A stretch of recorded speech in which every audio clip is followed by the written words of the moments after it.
আজ সারাদিন বাড়ি ভর্তি মানুষ থাকবে। স্রোতকে কাঁসার পদ্ম ফুলের আকৃতির বড় পাত্রের মাঝ বরাবর বসানো হয়েছে।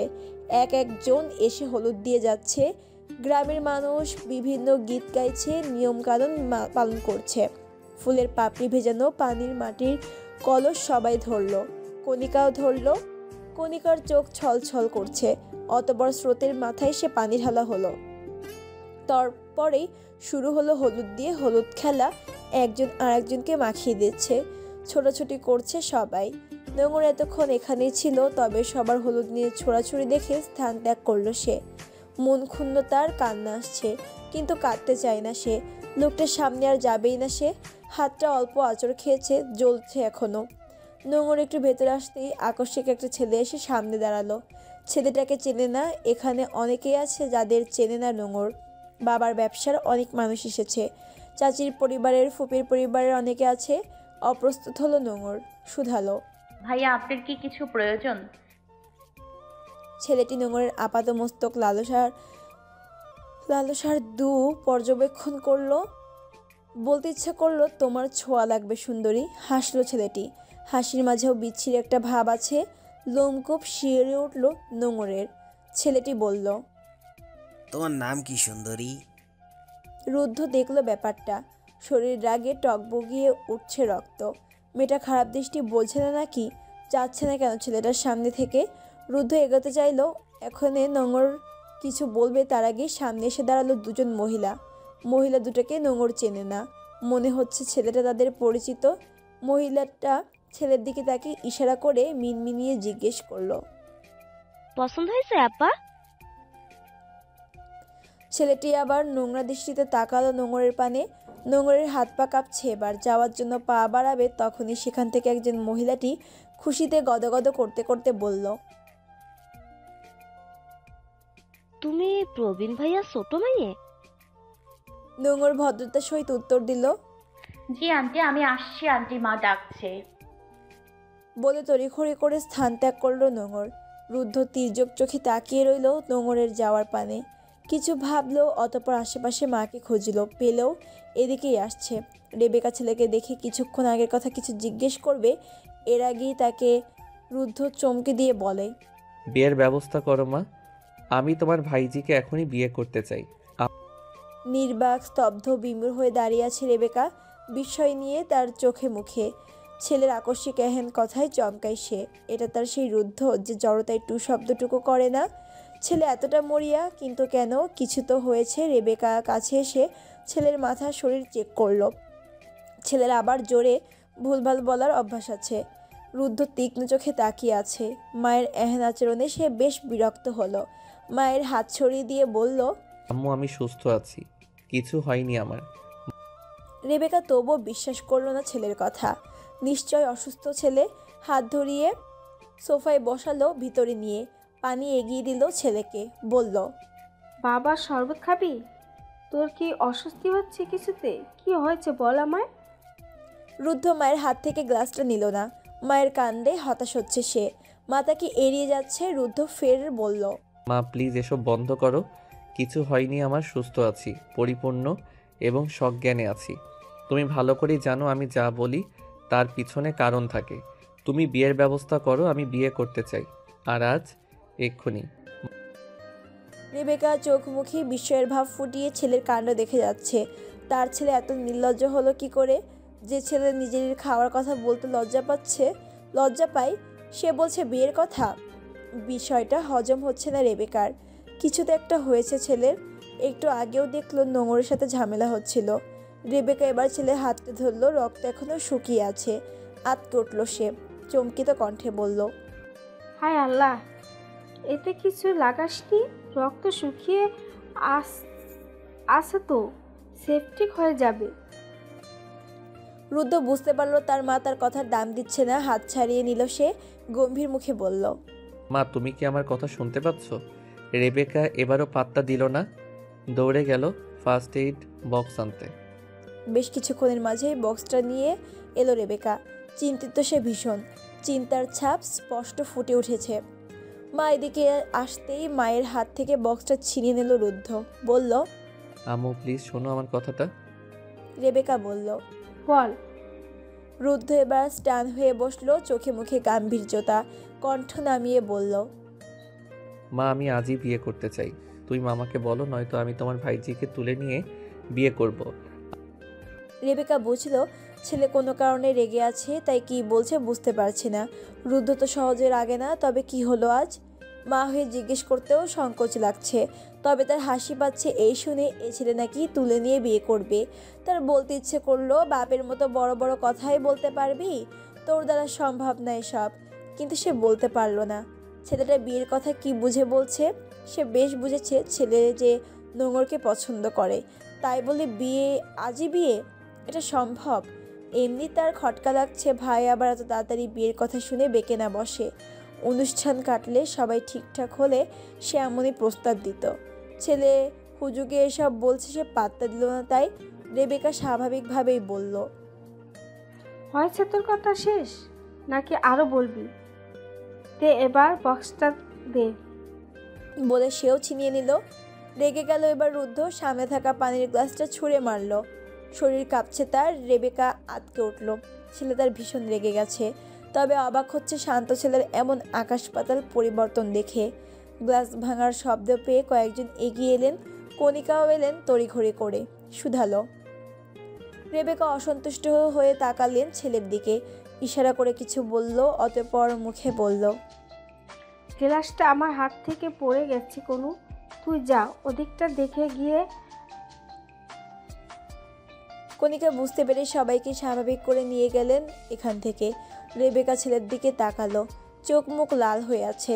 বড় হওয়ার পর এই প্রথম ছেলেকে এমন রূপে দেখলেন সে।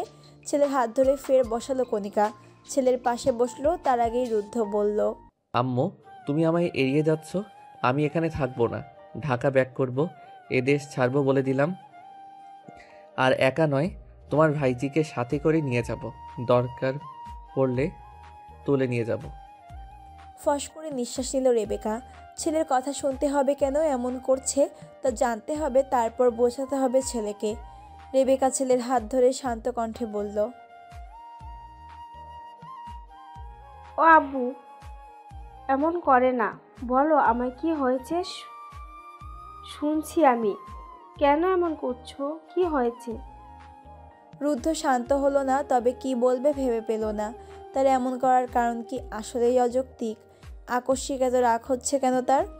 পরক্ষণেই মনে পড়ল একটু আগের পরপর ঘটনাগুলো ভিত্তি করে তার রেগে যাওয়ার সবার কাছে অযৌক্তিক মনে হতে পারে, কিন্তু সে এসব সহ্য করতে পারছে না। রুদ্ধ এবার কঠিন স্বরে বলল, তুমি আশেপাশে দেখো, তোমার ছেলের বউকে অন্য কেউ নিজের ছেলের বিয়ের জন্য উঠে পড়ে লেগেছে। আমার এসব ভালো লাগছে না। রেবেকা অবাক চোখে তাকালেন, হাসলেন ছেলের আড়ালে। সে বলেছিল এই মেয়ের জন্যই পাগল হয়ে উঠবে তার ছেলে। ঠিকই মিলল, মায়ের মন সঠিকই বলে, এবং তাই হলো। এইটুকু কারণে ছেলে এমন করছে। ওদিকে সে আগে থেকে ওদের বিয়ে ঠিক করে রেখেছে, যখন ওদের বিয়েও হয়নি। রেবেকা এবার ছেলের মাথায় হাত বুলিয়ে দিয়ে বলল, বাবা জানিস তো সবার আগে কি ভাগ্য? তোর ভাগ্য যদি ও থাকে কেউ কিছু করতে পারবে না। আর সব থেকে বড় কথা, সুন্দরী মেয়ে দেখলেই এমন করে সবাই। তোরা যখন পৃথিবী দেখিসনি এবং আমাদের বিয়ে ঠিক হয়নি, তখন তোর মামি আর আমি একজন আরেকজনকে কথা দিয়েছি, মেয়ে যাই হোক ছেলে মেয়ে যাই হোক বিয়ে তো দিবই। আর এ কথা আমাদের কিছুদিন আগেও হয়েছে। এমনি তোর মামির কথা একটু আগেও কথা হয়েছে, তাই চিন্তার কারণ নেই। তোর প্রাণ তোরই। তোর প্রাণ তোরই কথাটা কোথায় গিয়ে যেন লাগলো রুদ্ধর। শান্ত হলো একেবারে, চোখ মুখে তৃপ্তির ছাপ, তবুও কোথায় যেন কিন্তু রয়ে যায়। মেয়েটা তো এখনো ছোট, কখন কার প্রতি মন লেগে যায় কে জানে। রুদ্ধ মলিন কণ্ঠে বলল, কিন্তু মা, তোমার ভাইজির উপর আমার একটু বিশ্বাস নেই। ওর তো এখন উড়ু উড়ু মন। মা রেবেকা হতাশ চোখে তাকালেন, অতঃপর উঠলেন, বললেন, বাবা দেখ, এখন কিছু করতে পারবো না, অপেক্ষা কর, অন্তত বিয়েটা শেষ হোক। তুই তো ছোট না, বুঝিস। পরিশেষে সম্মতি দিল রুদ্ধ। বিয়েটা শেষ হোক তবে। ছেলেকে বোঝাতে পেরে বিশ্বজয়ের হাসি দিল রেবেকা। মাথায় হাত বুলিয়ে হাতে মলম লাগিয়ে প্রস্থান করলো সে। এতক্ষণ ড্রয়িং রুমে বসে কথা বলছিল রুদ্ধ আর রেবেকা। রুদ্ধও বের হলো। রুদ্ধ বেশ বুঝতে পারলো এই মেয়েকে নিজের করে পেতে বেশ বেগ পেতে হবে, সব সুদে আসলে শোধ নিতে হবে। কিন্তু আপাতত এই মেয়েকে আদুরে করে রাখতে হবে, এমন কিছু করতে হবে এই ষোড়শী নারী যেন তার সঙ্গই চায়, অন্য কাছে দাঁড়াতেও যেন দ্বিধা করে। তার মানুষ তাকেই তো গোছাতে হবে। বের হতেই স্টেজের দিকে এলো, আশেপাশে তাকিয়ে কাউকে খুঁজলো। পরক্ষণে এখানে এমন কিছু দেখলো, নিমেষে রাগটা চাড়া দিয়ে উঠল, ট্রক বুগিয়ে উঠল, রক্ত ধূপধাপ পায়ে নেমে গেল নিচে।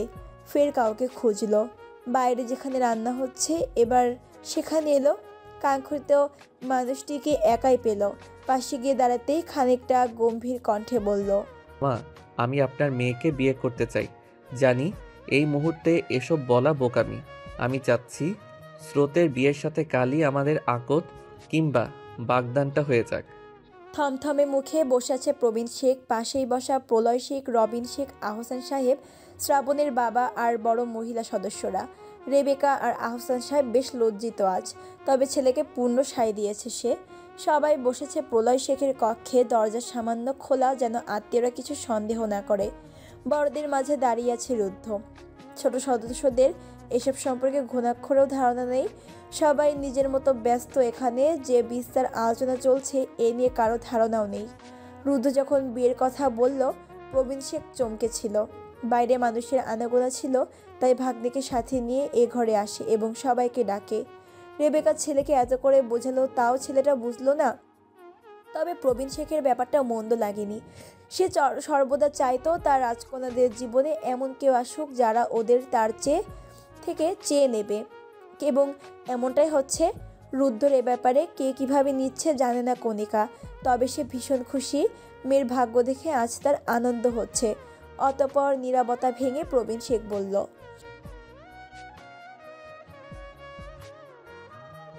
আকস্মিক এমন একটা প্রস্তাব কেন রাখলে বাবা? এত তাড়াতাড়ি আদক কথায় মাথায় কেন এলে? এত তাড়াহুড়ো কেন করছো? এসব নিয়ে একটু বসে কথা বললে ভালো হতো না, এসব সেরে যাওয়ার পর? প্রবীণ শেখের কথায় তপ্ত শ্বাস টানল রুদ্ধ। ছাদে দেখার দৃশ্যটি জলজল করে উঠল। সে তখন ছাদে গেল। শ্রাবণের সাথে দেখা হয়েছে তার। শ্রাবণ ছেলেটা এতটাই ধূর্ত, তাকে দেখে নোংরের হাত ধরে গালে হলুদ লাগিয়ে দেয়। রুদ্ধ স্পষ্ট বুঝতে পারছে ছেলেটা পায়ে পা লাগিয়ে ঝামেলা করতে চাইছে। রুদ্ধ নমনীয় কণ্ঠে বেশ বিচক্ষণী বুদ্ধি নিয়ে গুছিয়ে বলল, মামা, আমি প্রাণকে পছন্দ করি। বিয়ের কথাটা মা আমাকে আগেই বলেছিল। আমি কয়েকদিনের মাঝে দেশের বাইরে যেতে পারি। আমি যাচ্ছি, যাওয়ার আগে আকটটা করে রেখে যাই। আপনি চিন্তা করবেন না মামা, ও যতদূর চাই আমি ওকে পড়াবো। আপনার কাছে অনুরোধ, প্রাণকে আমায় দিয়ে দিন। আবার ওকে চাই, এর থেকে বিশেষ কারণ আর থাকতে পারে না মামা। চমকালো সবাই, অবাক হলো। এতদিনের চেনা মানুষের আকস্মিক পরিবর্তনে হতবিহ্বল সবাই। প্রবীণ শেখ চকচকে চোখে তাকালেন। একটা উত্তর যেন তার সব প্রশ্নকে থামিয়ে দিল। আমি ওকে চাই মামা, এর থেকে বিশেষ কারণ আমি থাকতে পারবো না মামা। সবাই যেন ক্ষণিক্ষণের জন্য চেয়ে রইল রুদ্রর দিকে। আহসান সাহেব এসে যে ছেলের পাশে দাঁড়ালো, মাথায় হাত বুলালো। প্রবীণ শেখের বুকটা খুশিতে ভরে উঠেছে অকারণেই। প্রলয় শেখের চোখেও চকচক করে উঠল। সে আজ নীরব, কারণ ছেলেমেয়েরা, বাবা মা আজ সিদ্ধান্ত নেবে। সে কিছু বলবে না, তবে কিছু হয়েছে বেশ বুঝেছে, পরে নাতির থেকে জেনে নেবে। প্রবীণ শেখের কিছু স্মরণ এলো, বলল, কিন্তু এখন কি করে? দুই মেয়েকে একসাথে বিদায়? আকস্মিক এমন কিছু গ্রামের লোক খারাপ চোখে নিবে না? আমার মেয়েটার গায়ে অপবাদ পড়বে না? বাড়িতে আরও যে মেয়ে আছে, ওদের ছেড়ে আমার ছোট মেয়েকে কেন বিয়ে দিচ্ছি? প্রশ্ন উঠবে না? বোঝাই তো গ্রামের মানুষ এর মন। ওরা কখনো সঠিকভাবে সব নেয় না। কাল না হয় থাক, মাস দুয়েক যাক। আপনার কি মতামত আব্বা? প্রলয় শেখ ভাবুক হয়ে উত্তর দিল, আমি আজ কিছু বলবো না, তোমরা বড় হয়েছো, সব তোমাদের উপর। কিন্তু হ্যাঁ, অবশ্য দুজনের অনুভূতি সমান মূল্যায়ন করবে তোমরা। রুদ্ধ শুনল ব্যাপারটা। মন্দ বলেনি মামা, গ্রামের মানুষ ভালো না। মানুষ বলে গ্রামের মানুষ সহজ সরল, কথাটা একদম মিথ্যা। তাদের মনেই প্যাঁচ ভর্তি, তারাই সব কিছু জটিল করে ফেলে। তিলকে তাল বানাই, দেখা গেছে বলবে মেয়েটার কোনো দোষ আছে কিংবা ওকে জড়িয়ে খারাপ কথা ভাববে। কিন্তু তার মন যে মানে না, শ্রাবণের ভাবভঙ্গি মোটেই পছন্দ হচ্ছে না। তার কাজিন মহলে শ্রাবণের সাথে সম্পর্ক ভালো ছিল তার উপর রুম্পার আচরণ সুবিধার না। রুদ্ধ ভাবলো কিছু, আপাতত সে মেয়েটাকে হারাতে চায় না। মেয়েটা তার হয়ে গেলে সব ভাবা যাবে। এর মাঝে মায়ের কণ্ঠ কর্ণপাত হলো রুদ্ধর। রেবেকা বলল, ভাইজান তুমি এর কথায় অসন্তুষ্ট হইও না। ছেলেটা আমার নগরকে খুব করে চায়। ওর বাচ্চা মতো আমি লজ্জিত। তোমরা তো জানো ও এমন না, হুট করে কেন যে এমন মরিয়া হলো। স্ত্রীর কথায় অসন্তুষ্ট হলো আহসান সাহেব। এটাকে মরিয়া বলে না, ভালোবাসা বলেন। আহসান সাহেব স্ত্রীর কথায় ঘোর বিরোধিতা করে বলল, এটা মোটেও মারিয়া হওয়া না, এটাকে ভালোবাসা বলে। আমি আমার ছেলের সিদ্ধান্তে পূর্ণ মত জানাচ্ছি। জানি প্রবীণ আমায় স্বার্থপর ভাবতে পারে, কিন্তু ছেলের জন্য আজ আমি স্বার্থপরই। ও যদি ওর মেয়েকে না দেয়, দরকার পরে বৌমাকে তুলে নিয়ে বিয়ে দেব। আহসান সাহেবের কথায় ভীত হলো কণিকা, সাথে সবাই। এই বুঝি দুই বন্ধুর মাঝে একটু ঝামেলা বাঁধল। আল্লাহ রক্ষা করো। কিন্তু সবাইকে ভুল প্রমাণিত করে আকস্মিক প্রবীণ শেখ হো হো করে হেসে উঠল। বলল, আমি ভুলেই গেছিলাম রুদ্রর বাবা যে তার ও সন্তান বাপ এর, যেহেতু আমরা বোনকে নিয়ে পালাতে হয়নি, নিশ্চয়ই ছেলেরও তুলে নিয়ে পালাতে হবে না। রুদ্ধ ভাবলো কিছু, সবার কথা শুনলো। এবার নানার পাশে গিয়ে বসলো। প্রলয় শেখের হাত ধরে বলল, আমি না ভেবে কিছু বলছি না। আশা করি আমার কথা শুনবে সবাই। আমি চাইছি কাল না হয় আকরটা হোক পারিবারিকভাবে। তোমরা যদি সবাইকে জানাতে চাও, সবাইকে জানাবে পারিবারিকভাবে ঠিক করা হয়েছে। আমি দেশের বাইরে থেকে আসলে সব মেয়েদের বিয়ে হলে অনুষ্ঠান করা হবে। বিয়ে আগে থেকে ঠিক করা ছিল। আমি আপনাদের কাছে অনুরোধ করছি, হাত পেতে চাইছি, আপনাদের মেয়েকে আমায় ফিরিয়ে দিবেন না দয়া করে। বিস্মিত নয়নে তাকিয়ে আছে সবাই। মেয়েটার ভাগ্য আছে বলতে হবে। এমনভাবে কেউ কাউকে চাইতে পারে তারা জানতই না। প্রবীণ শেখের বুক কাঁপল, মাথায় হাত বুলিয়ে দিল, আশ্বাস দিয়ে বলল, আমি কথা দিলাম বাবা, আমার প্রাণ রাজি হলে তোমাদের আকদ কালই হবে। কিন্তু আমি আমার মেয়ের সিদ্ধান্ত ছাড়া কিছুই করতে পারবো না। ওর সিদ্ধান্ত আমার কাছে সবার আগে। সবাই খুশি হলো এবার। রুদ্ধ খুশি হতে পারল না। তার প্রাণ কি বলবে? মেয়েটা অত্যন্ত নাজুক। মেয়েটাকে যে সে কষ্ট দিয়েছে। ধুরু ধুরু করে উঠল বুক। সবাই ঘর থেকে বের হলো। সবাইকে জানালো আপাতত কাউকে যেন কিছু না বলে। কণিকা বলল নোংরকে তার কাছে নিয়ে আসতে, সে একান্ত কথা বলবে মেয়ের সাথে। সবাই বের হলেও রুদ্ধ গেল না। অনুরোধ করে বলল, আমি বারান্দায় থাকি মামা, আমি ওর সিদ্ধান্তটা নিজের কানে শুনতে চাই। প্রবীণ শেখ না করলেন না। সে ভালোবাসা অনুভূতির যন্ত্রণা জানে। রুদ্ধর ভালোবাসা পূর্ণ সম্মান জানালো। নোংর এলো তরির সাথে। কণিকা তরিকে দিয়েই পাঠালো। তরি তার সব থেকে কাছের, সে জানে। নোংর কৌতূহল নিয়ে আছে বাবা তাকে কি বলবে। তরি নোংরকে দিয়ে বাইরে বের হলো। ভাবলো নিচে যাবে, কি যেন কি মনে করে একটা বাজে কাজ করলো। নিজের কাছেই নিজেকে খারাপ লাগলো, তবুও রইল এখানে। কারণ চাচি তাকে বলেছে দরজার বাইরে যেন থাকে। এটা ঠিক না, তবুও নোংর বাবার কাছে গেল, কৌতূহল নিয়ে বলল, ও মা, কি বলবে বাবা? তোরি আপা চলে গেল কেন? প্রবীণ শেখ মেয়েকে ইশারা করে বলল। বিছানায় বসতেই নোংরও বসলো গিয়ে। মেয়ের মাথায় হাত বুলিয়ে দিয়ে বলল, আব্বু কিছু কথা বলো, মন দিয়ে শুনবে আম্মা। নোংর হেসে বলল। প্রবীণ শেখ তপ্ত শ্বাস টেনে শীতল কণ্ঠে বলল, যা বলবো মন দিয়ে শুনবে। আমি চাইছি কাল স্রোতের সাথে তোমার আঘাতটার রুদ্ধর সাথে ছেড়ে ফেলতে। তোমার মা আর ফবি ছোটবেলা থেকেই ঠিক করে রেখেছে। এখন পরিপূর্ণ তোমারই ইচ্ছে। তুমি যদি রাজি থাকো তাহলেই এগোবো আমরা। বাজ ভেঙে পড়ল নোংরের মাথায়। কি বলছে কি বাবা? তার মাত্র 17 বছর হবে কাল, এর মাঝেই বিয়ে দিয়ে দিবে? এতই বোঝা হয়ে গেল সে। বাড়িতে তো কতগুলো মেয়ে আছে আরও। রুদ্ধর কথা মাথায় আসতেই দুপুরের ঘটনাগুলো মনে পড়ল। আঁখি টইটম্বুর হলো নোংরের। অভিমান চারা দিল। ওদিকে রুদ্ধ ও তৃষ্ণার্ত পিপাসুর মতো বসে আছে প্রিয়সীর সিদ্ধান্ত শোনার আশায়। মেয়ের চোখ টলমল দেখে প্রবীণ শেখ কিছু বলবে তার আগেই নোংর বলল, আব্বু আমি মাত্র এসএসসি দিয়েছি, এত তাড়াতাড়ি কেন? বাড়িতে আরো মেয়ে আছে। প্রবীণ শেখ মেয়েকে প্রেশার দিতে চায় না, সে আবার বলল, সব কিছু তোমার উপর ছেড়েছি আম্মু। আমার পারিবারিকভাবেই আদাকটা ছাড়বো। রুদ্র দেশের বাইরে যাবে, তাই এত তাড়াহুড়ো করছে। ছেলেটা আমার কাছে তোমার চেয়ে আম্মা। আমি বললাম তো, তুমি যা চাও তাই হবে। নোংর কিছু ভাবলো, অতঃপর তিনটা মানুষকে চমকি দিয়ে মিহি কণ্ঠে বলল, আমি এখন বিয়ে করতে চাই না আব্বু। একাকাশ অনুভূতি জর্জরিত মন নিমেষে বৃতৃষ্ণায় ছেয়ে যেতে একজন প্রেমিকের জন্য কি বিশেষ কিছু লাগে? প্রেমিক মন যখন আকাশসম আকাঙ্ক্ষা নিয়ে প্রেয়সীর আশায় মরিয়া হয়, সে অনুভূতিকে পিষ্ট করতে ওটা কি একটু বেশি না? হারামভাবে চলতে চায় না রুদ্ধ, আর তার চাওয়াটাই কি ভুল? মেনে নিল বয়স কম, কিন্তু একেবারে বাচ্চা তো নয়। ইসলামিক রীতি অনুযায়ী 16 বছরের মেয়েদের বিয়ে কি জায়েজ নয়? আর তার কাল 17 বছরে পদার্পণ করবে। বাংলাদেশে কি 17 বছরের মেয়ে বিয়ে হচ্ছে না? কঠিন হলো রুদ্ধর মুখশ্রী। এবার নোংরকে চমকে দিয়ে বারান্দা থেকে বেরিয়ে এলো রুদ্ধ। বেশ গভীর চোখে তাকালো কয়েক মুহূর্ত। সে চাউনিতে কি যেন ছিল, ঝংকার তুলে কাঁপিয়ে দিল নোংরের অন্তরাত্মা। সে নিজের উত্তরে নিজেই থমকালো। ও কি না করে দিল? ও তো এমনটা বলতে চায়নি। রুদ্ধ এবার দাঁড়ালো না, গটগট পায়ে বেরিয়ে গেল। নোংর কম্পিত দেহে বাবার দিকে তাকালো, খানিকটা দুর্বল কণ্ঠে বলল, আব্বু উনি এইখানেই ছিল। প্রবীণ শেখ শীতল চোখে তাকালো মেয়ের দিকে, মলিন হেসে বলল, ও এখনই ছিল আম্মা? তো আগ্রহী তোমার উত্তর শোনার জন্য দাঁড়িয়েছিল।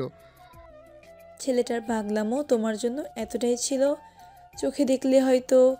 এটুকু বলে থামলো প্রবীণ শেখ। নিঃশ্বাস তার ভারী হয়ে আসছে। সে চায় না তার মেয়েকে জোর করতে, আবার এও চায় না ছেলেটাকে তার মেয়ে হারিয়ে ফেলুক।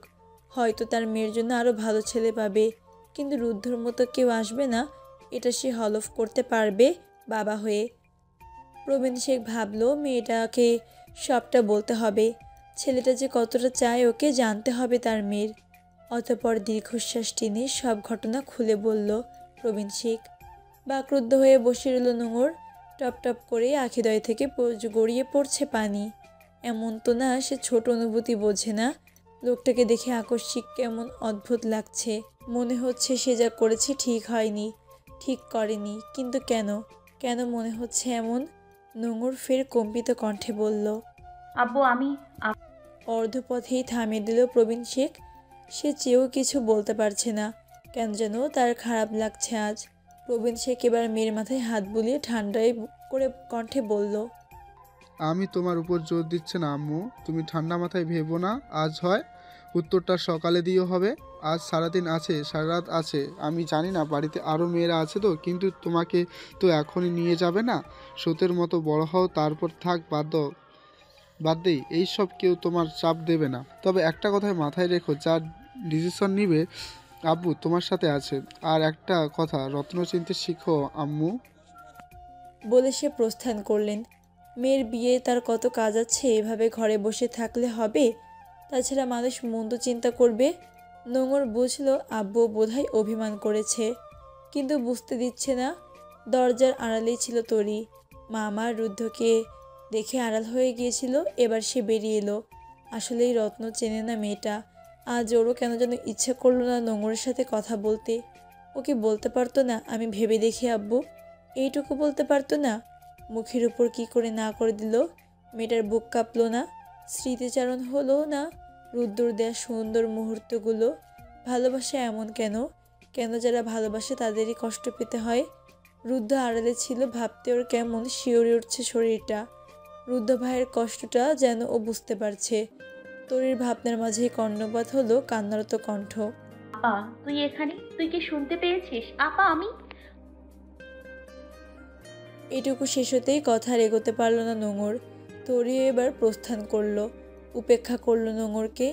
নোংরও ঢের বুঝলো, তপ্ত শ্বাস টানল। সবাই কেন এমন করছে? উৎসব মুখর চারপাশ, তবুও যেন কোথায় নীরবতা গ্রাস করছে। সবাই যার যার মতো নিজের কাজ করছে। স্রোত কি নতুন করে সাজানো হয়েছে। সবাই ফের শাড়ি পাল্টে নতুন শাড়ি পরেছে। রাতের হলুদের অনুষ্ঠানের জন্য বাসন্তী রঙের শাড়ি পরেছে সবাই। সেই তখন এরপর সারাদিন পার হলো, রাত্রি নামলো, লোকটাকে একবারও দেখেনি নোংর। হুট করে এত খারাপ লাগছে কেন তার? সব কিছু অসহ্য লাগছে, অন্তর আঁখি বারংবার কাঙ্ক্ষিত মানুষের দেখা চাইছে। কিন্তু কেন? কেন এই অকুলতা? লোকটা ওর সাথে খারাপ আচরণ করেছে। নোংরের মন বড়ই নাজুক, অল্পতেই অভিমান গ্রাস করে তাকে। আহ্লাদী নোংর সেই ক্রুদ্ধ কণ্ঠের কথাটি সহ্য না করে অভিমান নিয়ে আছে। ছোটবেলা থেকে আদর দিয়ে দিয়ে এতটাই সবাই বিগলিত নাজুক করে তুলেছে, অল্প কষ্ট আচরণে বিগলিত হয়ে যায় মন। কণিকা বান্ধবীর মুখোমুখি হতে পারছে না, এদিকে মেয়ের সামনেও একবার যায়নি। আকস্মিক ছাদে আসতেই দেখা হলো মেয়ের সাথে। মনে হলো এবার জড়তা কাটিয়ে কিছু বলা উচিত। গেল মেয়ের সামনে, মাকে দেখে এগিয়ে আসলো নোংর। কণিকা হাত বুলিয়ে দিল মেয়ের মাথায়, অতঃপর বলল, ভেবে দেখতে পারতি না? আমি যে খুব আশা নিয়েছিলাম ছেলেটার উন্মাদনা তুই দেখলি না, বুঝলিও না। এখন আর বলে বোধ হয় লাভ নেই, তবে সময় আছে, তুই চাইলে সব পাল্টাতে পারবি না। অনেক কিছু বলতে ইচ্ছা করছিল তার, কিন্তু তার স্বামীর কথা মনে পড়ল। পই পই করে বলেছে মেয়েকে যেন চাপ না দেওয়া হয়। প্রস্থান করলো সে। ভাবুক মেয়ে, এই স্বাধীনতা তারা দিয়েছে নিজেদের জীবনের সিদ্ধান্ত নিজেদের নেওয়ার, এটাই তারা হস্তক্ষেপ করতে চায় না। বাসন্তী রঙের শাড়ি পরেছে তরি, আজ তার মনও ক্ষুণ্ণ। নিজের কানে সবটা শুনেছে সে, সব যেন অদ্ভুত লাগছে, মন মরা সবার। তরি এ পর্যন্ত অনেকবার রুদ্ধকে খুঁজে কিন্তু পায়নি কোথাও। কিন্তু লোকটা গেল কোথায়? তরি ভাবলো এবার জিজ্ঞেস করবে কাউকে। আশেপাশের দৃষ্টি বুলিয়ে রেবেকাকে দেখতে পেল, মন মরা হয়ে কণিকার সাথে দাঁড়িয়ে আছে। তরি স্বাভাবিক কণ্ঠেই বলল, ফুপিমা, রুদ্র ভাইয়া কোথায়? শ্রাবণ এদিক দিয়ে যাচ্ছিল। তরির প্রশ্ন শুনে সেও থেমে গেল। দুপুর থেকে বাড়িতে কিছু একটা হচ্ছে বুঝতে পারছে, কিন্তু কানে আসছে না কিছু। রেবেকা মলিন হাসলো, অতঃপর বলল, চলে গেছে। রেবেকার কথায় চমকালো তরি, সাথে নোংরও চমকালো। সে খানিকটা দূরেই ছিল। ভ্রু কুচকেলো শ্রাবণের। কি হলো ব্যাপারটা? চলে গেছে মানে কি? কি হয়েছে? নোংর থমকে দাঁড়িয়ে আছে। চলে গেল কেন লোকটা? নোংরের কেমন বুকটা জ্বলছে। চলে গেছে শুনে এক পা দুপা করে পেছালো, স্থান ত্যাগ করলো। শ্রাবণ দেখলো ব্যাপারটা, তরিও ছুটলো নোংরের পিছনে। অমনি শ্রাবণে গেল, সিঁড়িতে আটকালো তরিকে। তীক্ষ্ণ চোখে তাকালো, তরি রাশভরি কণ্ঠে বলল, ছাড়ুন শ্রাবণ ভাই। শ্রাবণ ভরকালো, ছাড়লো না, কাটকাট কণ্ঠে বলল, নাটক করতে ধরেনি তোর হাত, আগে বল কি হয়েছে, রুদ্র ভাই চলে গেল কেন?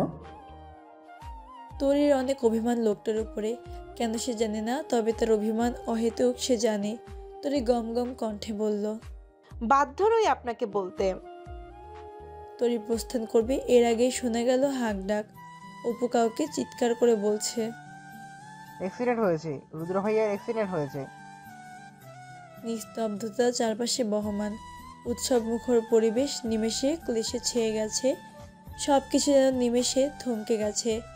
রুদ্ধ শ্বাসকর মুহূর্ত যেন পার করছে। এ রাত্রি যেন গলা চেপে ধরেছে সবার। আধার যেন শুধু ধরণীতেই না, তাদেরও গ্রাস করেছে।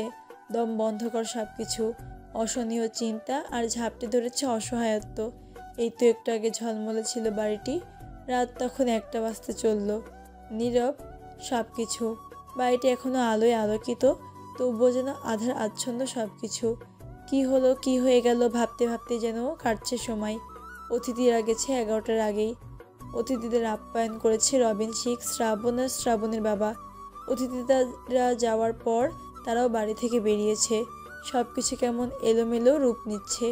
এমন তো হওয়ার কথা ছিল না। এমন হলো কেন? ভালো কিছু তো ঘটতে পারতো। কত কিছু ভেবেছিল সবাই, সব উলটপালট হয়ে গেল। হুট করে কেউ রুদ্ধর ফোন থেকে কল দিয়ে বলল, আপনাদের কি হন উনি? পেশেন্টের অবস্থা ভালো না, উনি অ্যাক্সিডেন্ট করেছে, মনে হয় বাঁচবে না, তাড়াতাড়ি আসুন আপনারা। আকাশ ভেঙে পড়ল যেন রেবেকার মাথায়। জ্ঞান হারালেন সেখানেই। তখন কণিকা কি যেন কাজে ব্যস্ত ছিলেন। পাশেই অপু ছিলেন। খালামণিকে পড়ে যেতে দেখে নিজে ফোন তুলে নেয়। তারপর সে শুনতে পায় চিৎকার করে বলতে থাকে সবাইকে, কণিকা এসে ধরে রেবেকাকে পানি দিয়ে জ্ঞান ফেরায়। প্রবীণ শেখ আহসান সাহেব, কণিকা, রেবেকা তখনই বের হয়ে বাড়ি থেকে। বাবা মাকে হন্তদন্ত হয়ে ছুটতে দেখে এগিয়ে যায় নোঙর। কৌতূহল নিয়ে জিজ্ঞেস করে, আব্বু কোথাও কি যাচ্ছ তোমরা?